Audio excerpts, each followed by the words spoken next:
Salut à toi, bienvenue à ICF Lausanne ce matin, j'espère que tu vas bien. Bravo d'avoir réussi à faire le chemin jusqu'ici pour être avec nous en présence, mais bravo à toi aussi. Peut-être que tu es en vacances cette semaine, tu es avec nous en ligne. Mets-toi bien à l'aise, quelque part de confortable. Invite ton Dieu dans ce moment et puis on va vivre des belles choses ensemble ce matin. Vous êtes prêts pour Dieu? Yes. On démarre cette nouvelle série Dominus Providebit. Là, c'est quoi ce mot-là, ces termes en latin? Oui, on va faire une messe en latin ce matin, j'ai décidé. Non, je rigole, bien entendu. Mais si tu es curieux, tu sauras peut-être que c'est ce qui figure sur la tranche d'une pièce de 5 francs suisses. Et puis, ça signifie Dieu pourvoit, tout simplement. Et c'est le point de départ de ce prêche, hein. C'est même un des noms de Dieu. Hein. Yahvé Jireh, ça veut dire Dieu pourvoit. Donc il y a le nom de Dieu biblique sur nos pièces de 5 francs. C'est quand même cool de se rendre compte de ça. Et quand on parle d'argent, je trouve cool de démarrer avec ce point de départ, que Dieu pourvoit. Ok? Parce que imaginez si son nom c'était Dieu a pas assez. Dieu manque ou un truc comme ça. Ben, je trouve que on serait quand même un peu embêté pour démarrer de parler de finances. On se demande même pourquoi on lui ferait une place peut-être là-dedans, mais c'est vraiment pas qui il est. Dieu est quelqu'un qui possède en abondance et il le partage volontiers aussi avec nous. Donc on va partir de ça. Et le but de cette série, vraiment, ce mois, c'est ton épanouissement dans le domaine des finances. C'est vraiment mon rêve pour l'Église, mon rêve pour toi personnellement, c'est que tu sois monstre libre vis-à-vis de Dieu, vis-à-vis des thunes, en fait. Et puis que tu puisses avoir un mode de vie qui est sain, en fait, en lien avec les finances, que tu puisses être en paix, que ce soit un sujet de joie et non pas un sujet de stress et de crainte. Merci Christelle pour ton témoignage tout à l'heure. Franchement, c'est puissant d'entendre des histoires comme ça et la foi que ça t'a demandé, même quand tu n'avais pas assez de donner une dîme et puis faire confiance que de toute façon tes problèmes étaient trop grands pour que tu les règles toi-même. Il valait mieux compter sur celui qui peut tout. Et puis, un de ses buts aussi, c'est que finalement, l'argent, ce ne soit pas une idole. Hein. Il y a toujours cet enjeu, vous avez déjà entendu parler de Mammon, qui est l'esprit qui est derrière l'amour de l'argent, finalement, l'appât du gain. Et je crois que c'est quelque chose qui est écrasant, enfermant pour notre vie. Et Dieu, lui, veut qu'on soit libre avec le Saint-Esprit en lien avec les finances. Donc pas de tabou, même si on est en Suisse, on parle de thunes ce matin, et je vais juste prier courtement avant de me lancer là-dedans. Seigneur, on a envie de dire merci parce que tu es celui qui nous a donné la vie, l'air qui respire, nos salaires, nos jobs, nos maisons. Il n'y a rien qu'on a qui ne vient pas de toi, et tu es en plus ce Dieu qui pourvoit, tu prends soin de nous plus qu'on ne peut l'imaginer. Moi, je te prie, aide chacun de nos cœurs à être conscient de cet amour bienveillant de Père que tu as envers nous, qui fait qu'en fait, on peut lâcher le stress, te faire confiance dans ce domaine. Et je prie que chacun d'entre nous on puisse entendre le son de ta voix dans notre situation spécifique, là où tu veux nous amener à faire un pas de plus avec toi. En toi et en ton nom, Jésus, je prie. Amen. All right. Donc, ce prêche, aujourd'hui, je vais parler de la dîme. Dimanche prochain, ce sera Volker. Et il va parler du fait d'être un bon gestionnaire qui vit dans la bénédiction, finalement. C'est un peu une autre facette de tout ça. Et puis, si tout se passe bien le dimanche d'après, je vais un petit peu vous raconter mon témoignage et mon histoire, un peu mon chemin avec les thunes, parce qu'on ne veut pas parler en théorie, mais on veut parler de manière incarnée. Et peut-être une chose que j'ai envie de faire dans ce message sur la dîme aujourd'hui, c'est, pour moi, ce qui est important aussi, c'est comment tu interprètes la Bible en lien avec un thème comme celui-là. Parce que malheureusement, des fois, certains passages bibliques sont utilisés comme une clé de bras pour mettre en avant des théologies qui ne sont pas tout à fait alignées avec ce que d'autres passages de la Bible nous disent. Donc voilà, je vais faire de mon mieux, en tout cas aujourd'hui, pour vous amener quelque chose de sain, de juste, d'une bonne interprétation.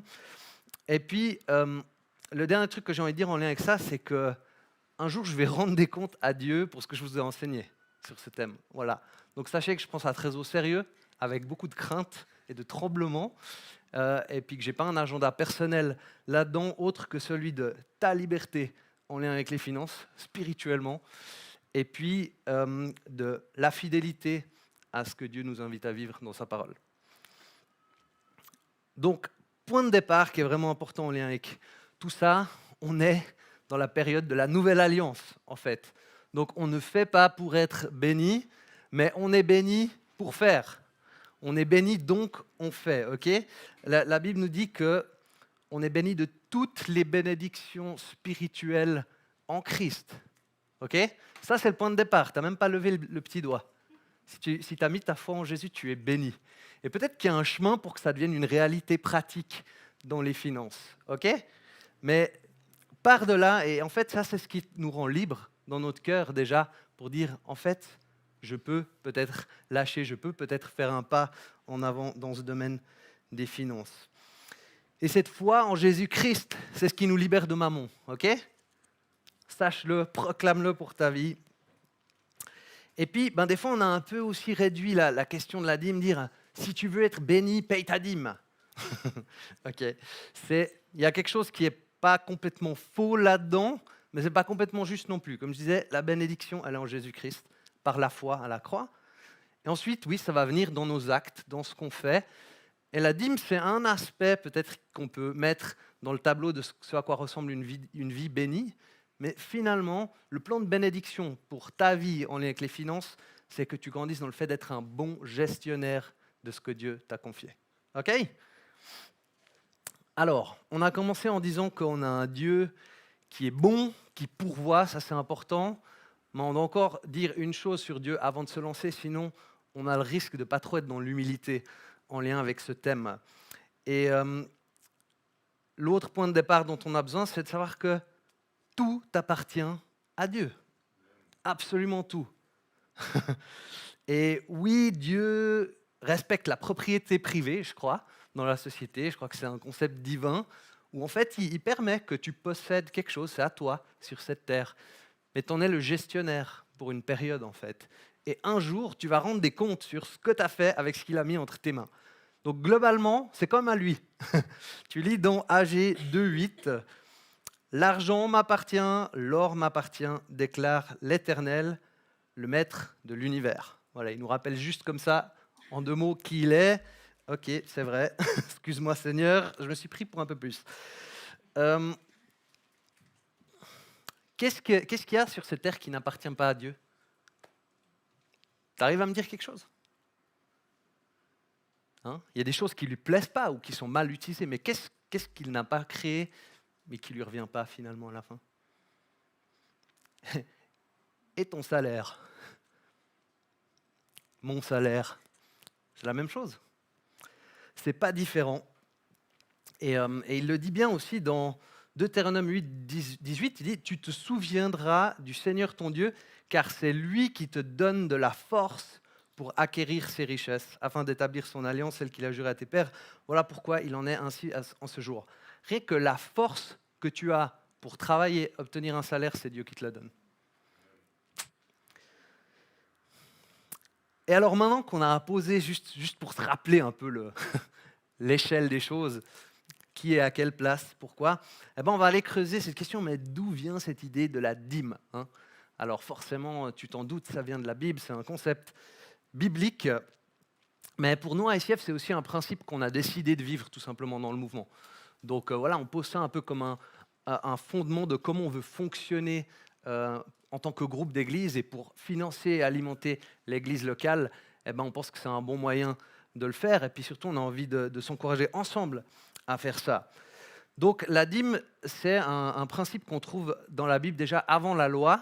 La première apparition se fait avec Melchizedek, un nom barbare, qui, la Bible nous dit, est haut prêtre de Salem. Alors je te laisse lire, c'est avec Abraham qui va payer une dîme à Melchizedek. C'est dans Genèse 14, 18 à 20. Melchizedek, roi de Salem, fit apporter du pain et du vin. Il était prêtre du Dieu Très-Haut. Il bénit Abraham en disant qu'Abraham soit béni par le Dieu Très-Haut, le maître du ciel et de la terre. Béni soit le Dieu Très-Haut qui a livré tes ennemis entre tes mains. Abraham lui donna la dîme de tout.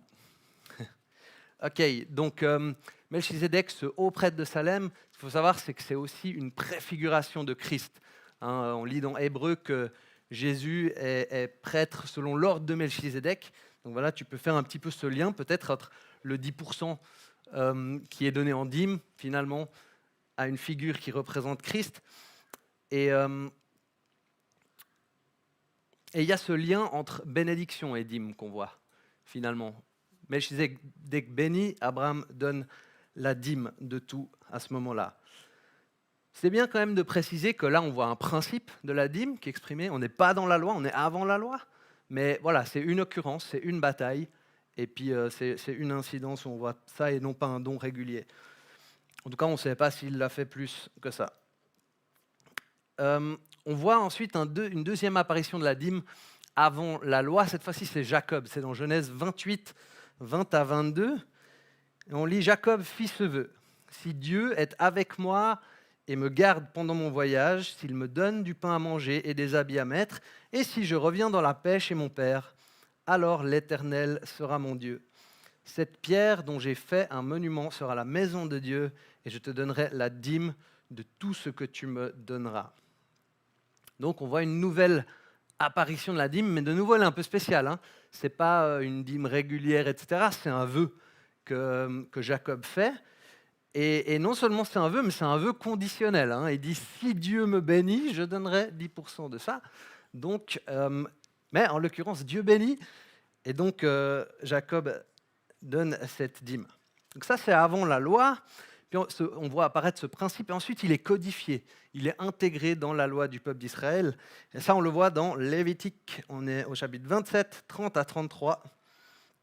Il dit « toute dîme de la terre, soit des récoltes de la terre, soit du fruit des arbres, appartient à l'Éternel. C'est une chose consacrée à l'Éternel. Si quelqu'un veut racheter quelque chose de sa dîme, il y ajoutera un cinquième. » Tu vois, dès que ça a été donné à Dieu, ça a déjà pris de la valeur. Toute dîme de gros et de petit bétail, une bête sur 10 de tout ce qui passe sous un bâton de berger sera consacrée à l'Éternel. On n'examinera pas si l'animal est bon ou mauvais, et l'on ne fera pas d'échange. Si l'on remplace un animal par un autre, ils seront tous les deux saints et ne pourront pas être rachetés. Waouh, quelque chose est devenu saint quand ça a été donné à Dieu aussi. Et donc, on comprend que dans la loi, il y a ce principe de la dîme. Dans la dîme, sous la loi de Moïse, il y avait 3 dîmes différentes. Je ne sais pas si tu as déjà entendu ça. La première dîme, donc 10%, donc la dîme, c'était toujours 10% du revenu. Ce n'était pas offert en temps de travail ou quelque chose comme ça. C'était vraiment le fruit du travail qu'on redonne à Dieu, en fait. Le résultat, alors, d'abord, c'était en nature, puisque c'était un système de troc. Et puis, alors que les choses ont changé avec l'apparition de l'argent, la dîme a aussi suivi cette évolution-là, était donnée en argent. Donc, la première dîme était pour le salaire des prêtres et des lévites, afin d'assurer le ministère. Donc, c'est pour le fonctionnement de la vie spirituelle du peuple, finalement, que cette dîme est donnée. La deuxième était un acte d'adoration au sanctuaire, afin d'assurer la tenue des fêtes et des célébrations et la participation de tout le peuple dans la joie. Finalement, c'est pour faire des trucs cool ensemble avec Dieu, on pourrait dire de manière un peu vulgarisée. Et puis, il y a encore une troisième dîme qui était prélevée tous les 3 ans afin de pourvoir aux besoins des Lévites, les étrangers, les orphelins et la veuve. Donc, en gros, les pauvres. Voilà. Il y a des débats sur est-ce que c'était encore 10% en plus ou c'était la deuxième dîme qui, tous les 3 ans, était utilisée pour ça. On ne va pas entrer dans le détail. Mais ça, c'était le système de la dîme sous la loi. Et en plus de la dîme, il y avait encore les offrandes, avec les premiers fruits et finalement toutes sortes d'offrandes volontaires que le peuple n'était pas obligé de faire, mais pouvait faire devant Dieu. Et ce que je trouve cool de retenir aussi là-dedans, c'est que c'est le rôle des dîmes et des offrandes en lien avec l'adoration de Dieu. Ce n'est pas juste un acte de soutien financier, c'est de la louange quoi, pour Dieu, c'est de l'adoration. Et je crois qu'aujourd'hui, ça peut encore l'être aussi pour nous. Alors ensuite, on trouve dans un des prophètes un passage célèbre qui parle de la dîme et qui est souvent utilisé pour mettre en avant ce principe.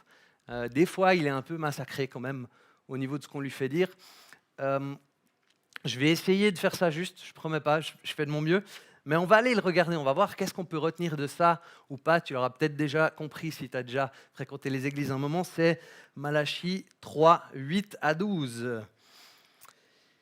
Où on lit ceci. Un homme peut-il tromper Dieu? En effet, vous me trompez et vous dites, en quoi t'avons-nous trompé? Dans les dîmes et les offrandes. Vous êtes frappés par la malédiction et vous me trompez, la nation tout entière. Apportez toutes les dîmes à la maison du trésor, afin qu'il y ait de la nourriture dans ma maison. Mettez-moi ainsi à l'épreuve, dit l'Éternel, le Maître de l'univers, et vous verrez si je n'ouvre pas pour vous les fenêtres du ciel, si je ne déverse pas sur vous la bénédiction en abondance. Pour vous, je menacerai l'insecte vorace, afin qu'il ne détruise pas les produits du sol, et que la vigne ne soit pas stérile dans vos campagnes, dit l'Éternel, le Maître de l'univers. Toutes les nations vous déclareront heureux, car vous serez un pays de délices, dit l'Éternel, le Maître de l'univers. Ok, alors tu l'avais peut-être déjà vu ce passage. Moi j'ai envie aujourd'hui de voir comment on peut appliquer un passage comme ça de l'Ancien Testament, quelle application on peut faire aujourd'hui dans le Nouveau Testament et laquelle on ne peut pas faire. Donc pour faire ça, il faut regarder le contexte de l'époque, comprendre un petit peu où on est. Et là, ce qu'il faut voir, c'est que donc, on est sous la loi de Moïse, peuple d'Israël, à l'époque de Malachie, et on est dans une théocratie. Okay, donc une théocratie, c'est un gouvernement qui est gouverné par un souverain qui est considéré comme le représentant de Dieu. Donc tout ce qui est de l'ordre de l'État et du spirituel est complètement combiné et ne fait qu'un. Et donc la dîme sous la loi, c'est à peu près 23,3% périodique. Alors, si ici tu es là ce matin et tu donnes en dessous de 23,3% périodique et que tu prends ce texte et tu essaies de l'appliquer, tu dis t'es maudit. T'es maudit parce que tu ne donnes pas toutes les dîmes. Je ne crois pas que c'est juste, je ne crois pas qu'on peut faire ça. C'est une manière de prendre la loi de Moïse et de l'appliquer à nous aujourd'hui qui n'est pas juste. Le Nouveau Testament ne nous permet pas d'arriver à cette conclusion-là, en fait. La réalité, c'est que moi, je suis maudit aujourd'hui si on prend ce texte de cette manière-là. Tu vois ce que je veux dire? Et donc, la question, c'est quelle application est-ce qu'on peut faire? Alors, une des clés de lecture de la Bible dans l'Ancien Testament, c'est de regarder les principes. Souvent, la loi est spécifique, mais le principe universel et peut encore être appliqué, en fait.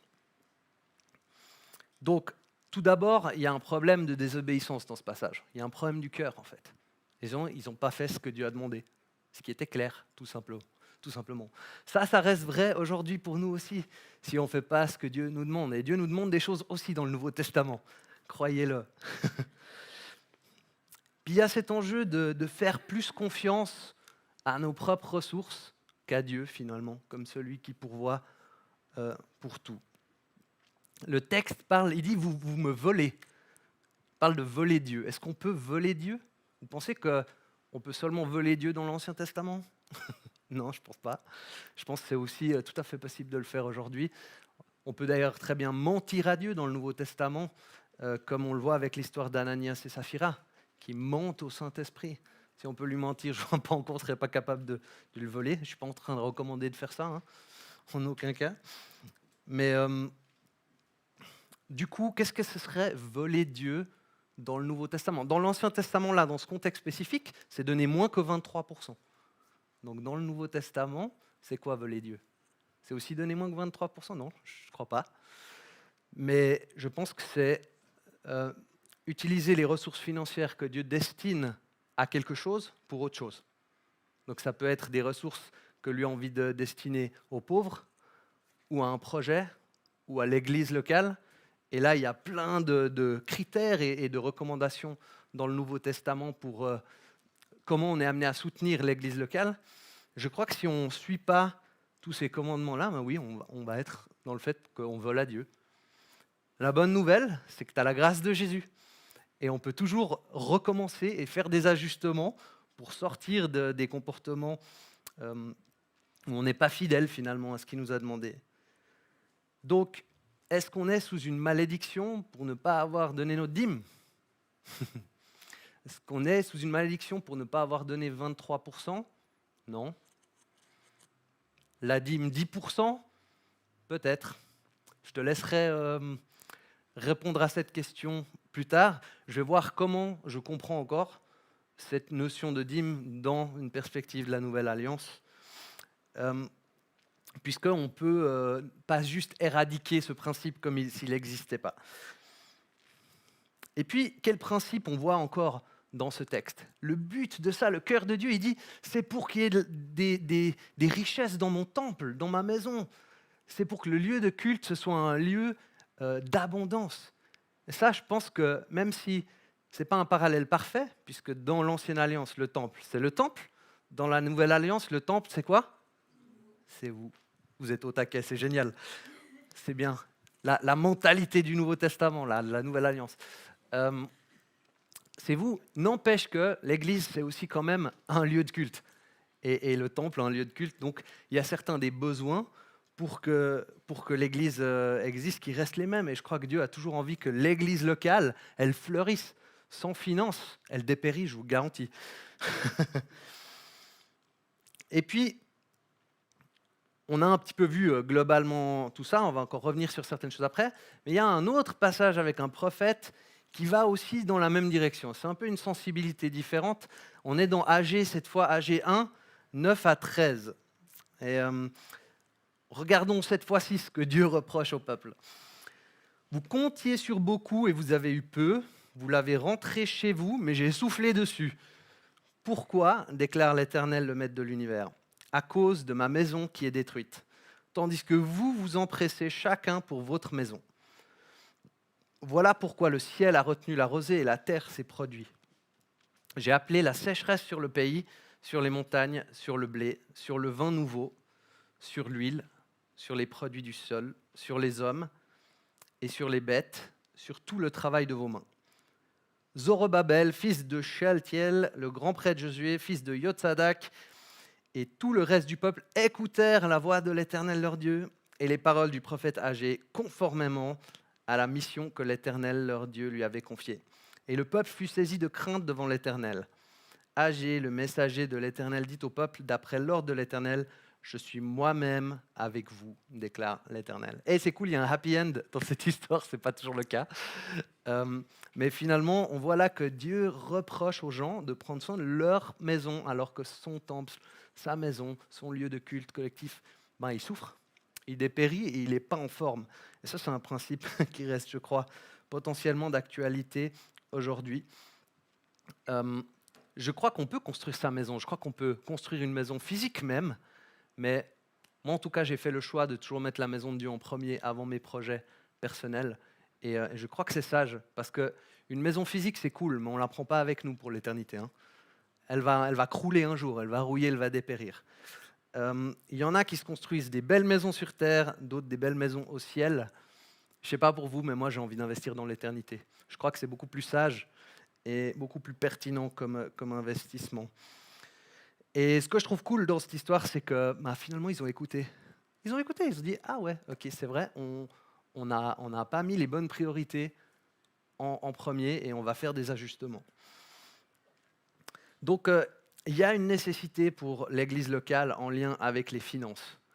Et je vous invite vraiment à ne pas faire des calculs sur tout ça. Entre bénévolat et dîme, c'est deux choses qu'on distingue bien dans l'Église. C'est des questions qui peuvent se poser des fois. Est-ce que je peux le faire comme ci, comme ça?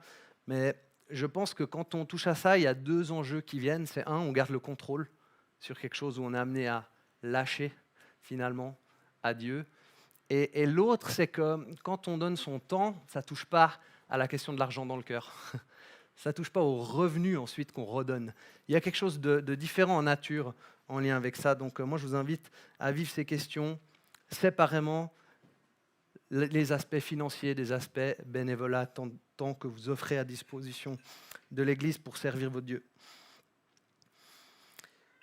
Et je pense que vous vous rendez vite compte de comment ça peut nuire aux finances d'une Église si on commence à reproduire un schéma comme celui-là. Donc il y a des principes qu'on peut retenir de l'Ancien Testament qui ne sont pas explicitement dits dans le Nouveau, mais on comprend que c'est évident que ça reste quelque chose de pertinent. Par exemple, de donner à Dieu en premier, avant tout le reste. Non? C'est la personne la plus importante. Donc, on peut commencer avec lui. Le principe de donner notre meilleur et pas les restes. On voit ça partout dans l'Ancien Testament. Le principe de prendre soin de l'Église en premier, chercher le royaume de Dieu en premier, et ensuite sa maison. Et puis il y a aussi un enjeu, c'est de l'unité de l'Église sur cette question. Parce qu'il y en a qui sont à fond, puis il y en a après, ils ne jouent pas le jeu. Ben, tout le monde paye un prix en lien avec ça.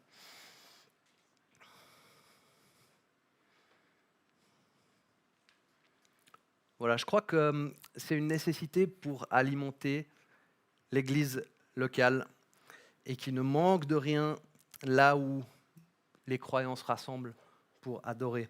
C'est un peu ce pot commun, comme on voit dans le livre des Actes en fait. Ils ont tout mis ensemble et l'Église a des besoins pour exister, pour louer des lieux où se retrouver, pour des personnes qui se professionnalisent dans le ministère, pour des moyens techniques, pour communiquer ce message tellement cool, tellement merveilleux que Dieu nous a offert. Voilà, aujourd'hui, on n'aura pas le temps d'aller voir toutes les recommandations du Nouveau Testament sur, en fait, qu'est-ce qu'il dit en lien avec l'Église locale, l'entretien de ceux qui enseignent, etc. Mais est-ce que tu sais ce qu'il y a dedans? Est-ce que tu sais ce qu'il dit? Si tu ne sais pas, je t'invite, va lire les versets, va faire une petite étude biblique, si ça te semble important. Finalement, ce qu'on fait, c'est qu'on investit nos finances pour la cause de l'Évangile. C'est comme la parabole des talents, où on ne laisse pas juste l'argent dépérir, on l'investit. Quand on investit à l'Église, c'est pour une cause éternelle, finalement. Et moi, ça fait des années que je fais ça, et je n'ai jamais regretté. Et je ne vais jamais regretter. Et ce n'est même pas lié à qu'est-ce qui me revient, et si finalement j'ai vu mes avoirs multipliés. Même si je ne reçois rien en retour, je suis content de soutenir l'Église locale parce que je crois que c'est le plan de Dieu pour l'humanité et que ça fait une différence tellement énorme. Et c'est là qu'il y a cet enjeu de ne pas servir Mammon. Notre cœur peut tellement vite s'attacher à l'argent et à des choses qui ne sont pas saines. On voit cette histoire d'Ananias et Saphira dont je parlais tout à l'heure. Et moi, je dirais attention à la malhonnêteté en lien avec les finances, spécialement vis-à-vis de Dieu. Même dans le cas d'Ananias et Saphira, ce qu'il aurait reproché, ce n'est pas même qu'ils n'aient pas tout donné, c'est qu'ils ont fait semblant de tout donner. Mais ils ne l'ont pas fait. Et je pense qu'il y a une saine crainte de Dieu à avoir en lien avec ce domaine. Jésus dit ça dans le Sermon sur la montagne. Nul ne peut servir 2 maîtres, car ou il haïra l'un et aimera l'autre, ou il s'attachera à l'un et méprisera l'autre. Vous ne pouvez servir Dieu et Mammon. Et ça, c'est sûr, c'est que si tu es sous l'emprise de Mammon, tu es sous une forme de malédiction. Alors que Dieu veut que tu sois béni en Jésus-Christ, avec la vie de l'Esprit, concernant les finances.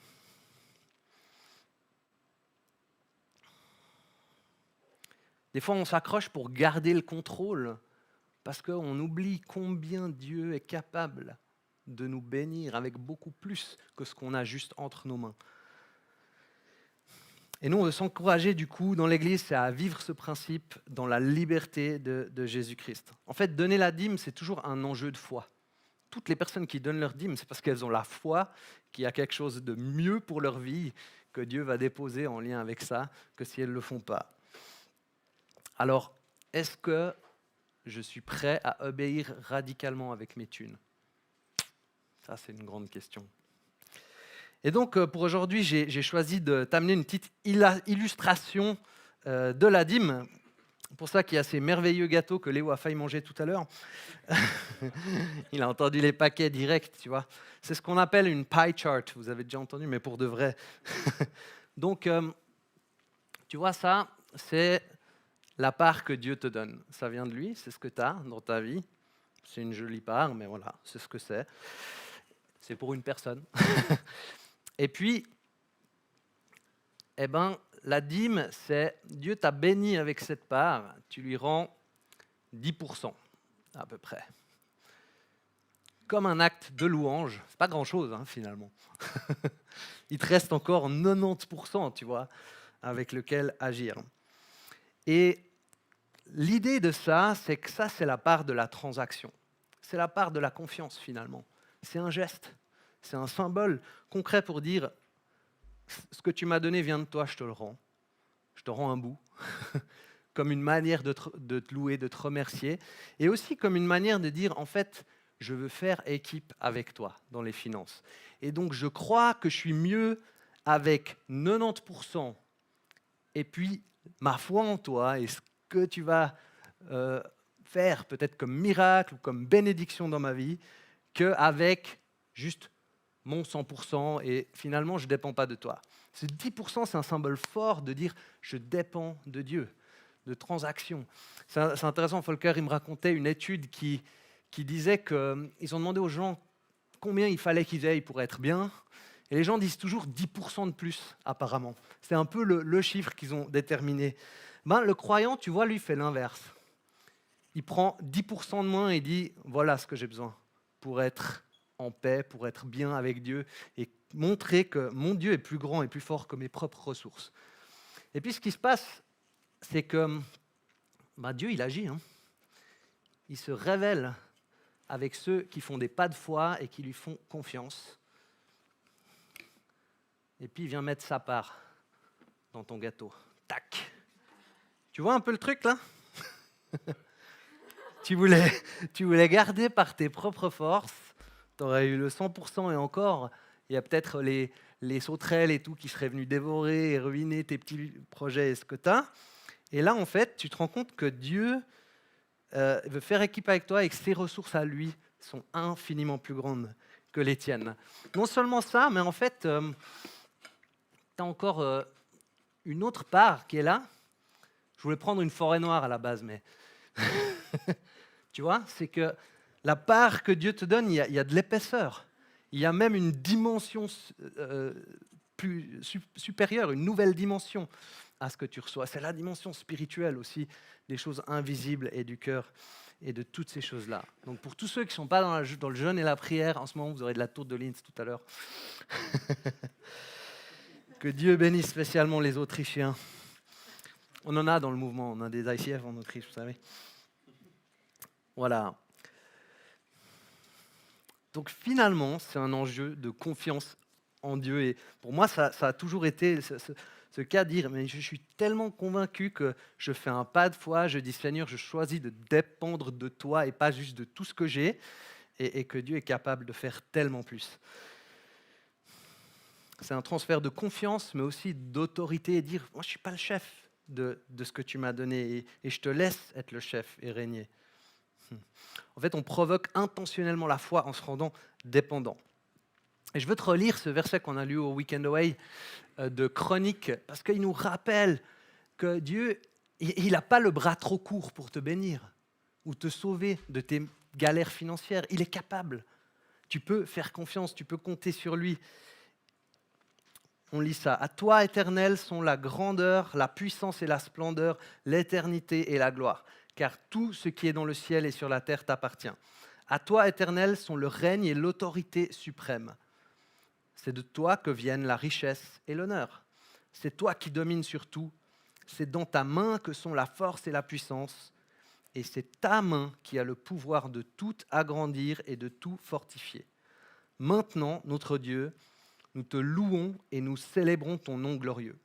Qui suis-je en effet et qui est mon peuple pour que nous puissions te faire ces offrandes volontaires? Oui, tout vient de toi et nous recevons de ta main ce que nous t'offrons. Donc Dieu est amplement capable de nous bénir et de lui rendre un petit bout de ce qu'il nous a donné, c'est un honneur.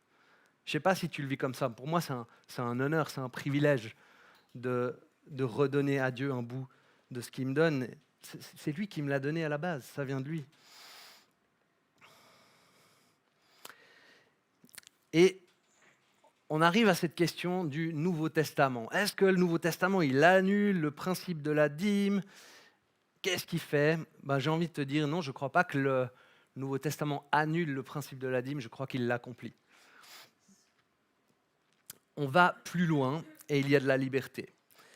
Et donc, on n'est pas sous la loi de Moïse, donc avec ses 23% comme dans Malachie, mais on voit qu'il y a un principe divin qui dépasse la loi du 10% en fait dans l'Ancien Testament. Et moi je crois à ce principe divin, un peu comme le sabbat, où Paul il dit hey, si on vous dit d'observer en détail les règles du sabbat, faites-le pas, vous n'êtes plus sous la loi, vous êtes libre.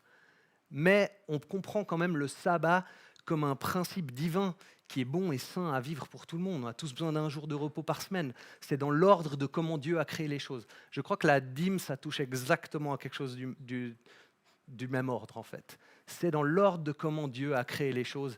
Et quand on lui remet le 10% de ce qu'il nous a offert en premier, il y a quelque chose qui bouge.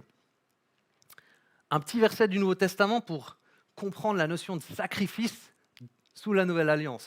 Parce que de nouveau, on ne veut pas se planter par rapport à ça. C'est 1 Pierre 2, 4 à 5 qui dit « Approchez-vous de Christ, la pierre vivante rejetée par les hommes, mais choisie et précieuse devant Dieu.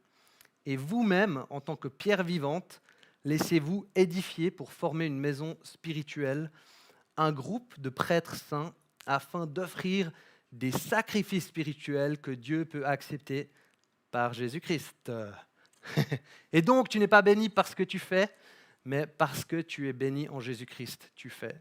Tu vois la différence.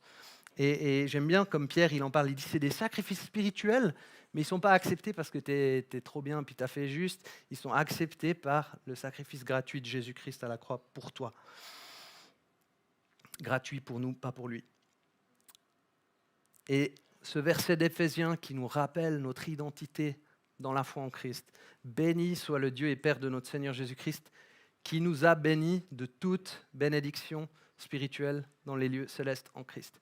Est-ce que tu sais que tu es béni de toutes les bénédictions spirituelles dans les lieux célestes en Christ?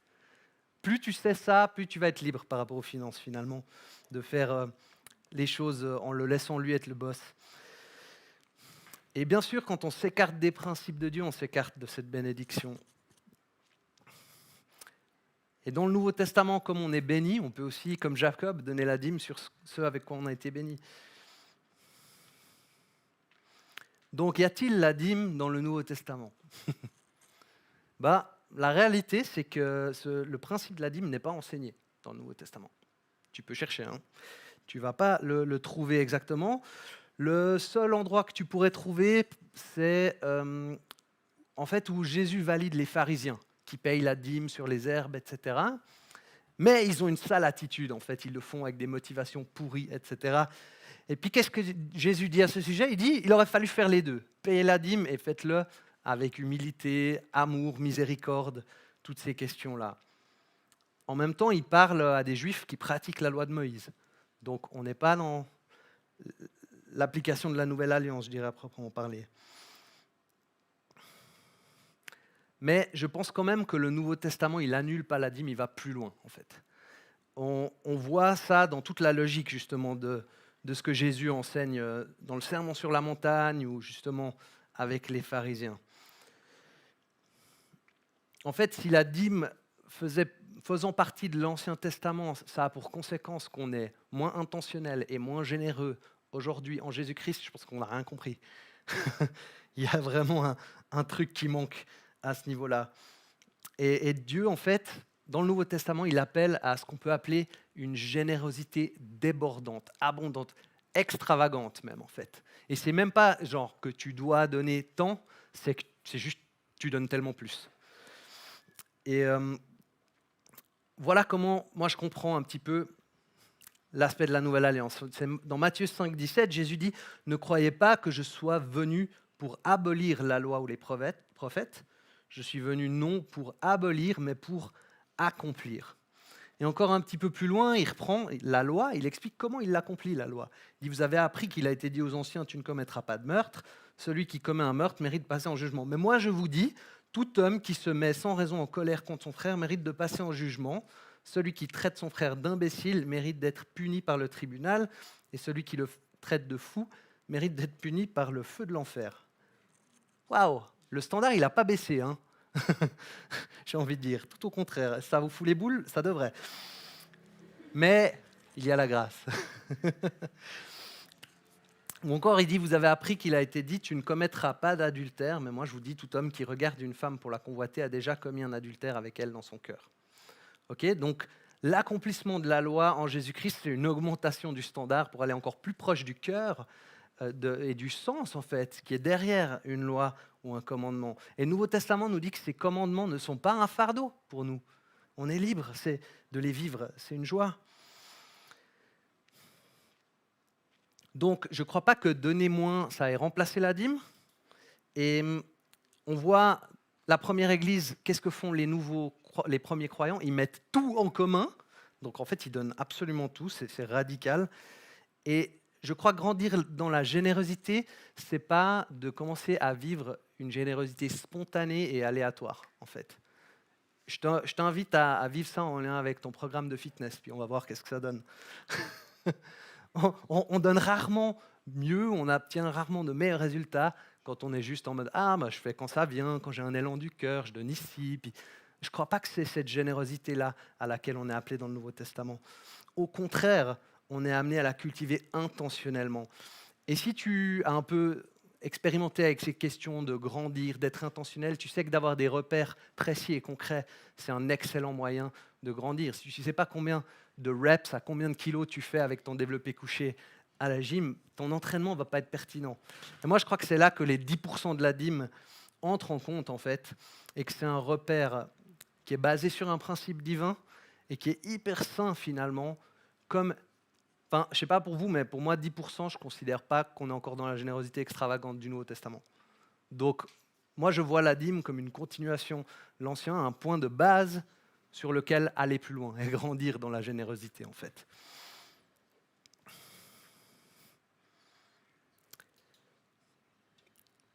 Quand j'avais 19 ans, que je suis arrivé à ICF Genève, voilà, c'est là que j'ai entendu parler un peu de ce concept. Et puis, j'ai commencé à payer la dîme. Et puis, je l'ai payé depuis, ça fait 17 ans maintenant que je verse la dîme, que je vis des offrandes. Enfin, je vous en dirai un peu plus sur comment moi je vis tout ça dans 2 semaines.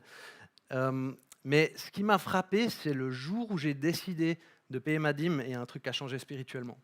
C'était hyper puissant. C'était comme ce pas de foi.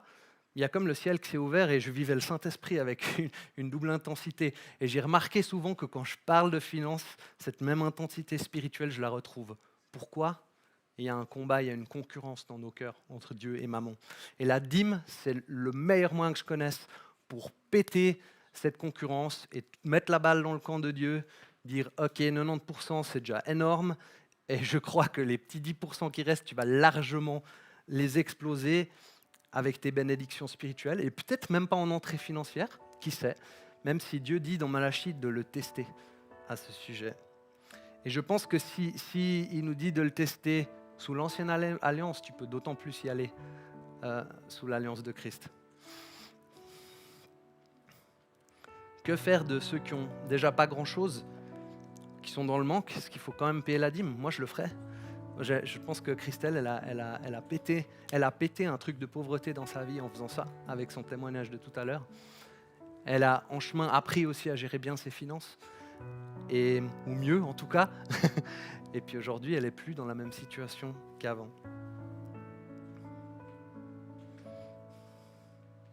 Donc certains principes de l'Ancien Testament, ils traversent, on les garde, mais pas comme sous l'Ancienne Alliance, mais sous la loi de Christ, la perspective de Christ.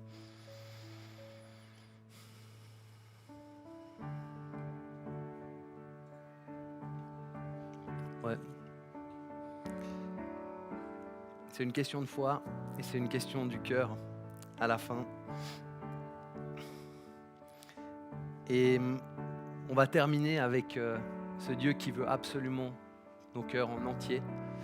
Et je t'invite à venir le chercher sur ces questions, s'il y a quelque chose qui t'a challengé, qui t'a parlé aujourd'hui. Pour ça, je te propose une première question, c'est juste de te poser la question, où est-ce que mon cœur est en train de s'attacher à l'argent d'une manière malsaine, ou bien à quelque chose que l'argent achète, tout simplement. Et puis, de prendre cet action step, de tester Dieu avec la dîme. Je crois que ça, c'est quelque chose, un principe qu'on peut transférer de Malachie 3, 10. Teste Dieu. Essaye, regarde s'il pourvoit pas comme il promet de le faire.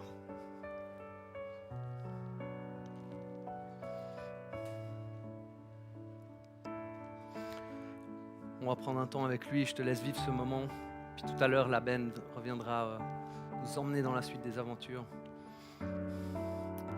Et moi, j'ai envie de t'inviter, Père Céleste, dans ce moment et dire merci que tu as tout donné pour nous. Tu n'as rien retenu, Jésus. C'est comme ça qu'est ton amour pour nous. Et toi, tu veux aussi tout notre cœur. Et je te demande pardon. Moi, le premier, là où des fois mon cœur s'attache à des choses où il ne devrait pas, des choses malsaines ou à l'argent d'une manière ou d'une autre, ou à quelque chose que l'argent achète. Et j'ai envie de prier, aide-nous. Aide-nous ce matin, Jésus, à être vraiment libres dans ce domaine. Enlève tout territoire que maman pourrait avoir dans notre cœur sur ce domaine, Jésus.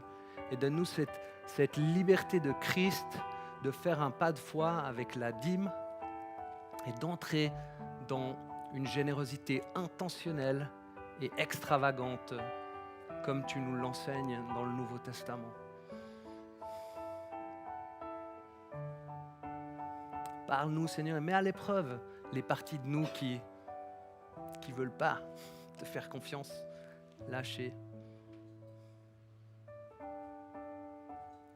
Donne-moi la foi pour ma propre vie et pour mes amis ici dans cette salle.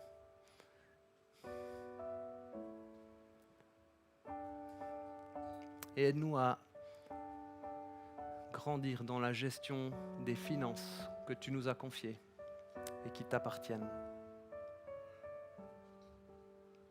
À toi la gloire, Jésus. Je te laisse vivre ce moment en tête à tête avec Dieu. Et il y a Volker et Monique qui sont à dispo aussi pour prier pour toi. Peut-être que tu sens que tu as besoin d'un apport extérieur pour ça. N'hésite pas à aller là derrière et recevoir un petit coup de pouce d'un frère et d'une sœur dans la foi.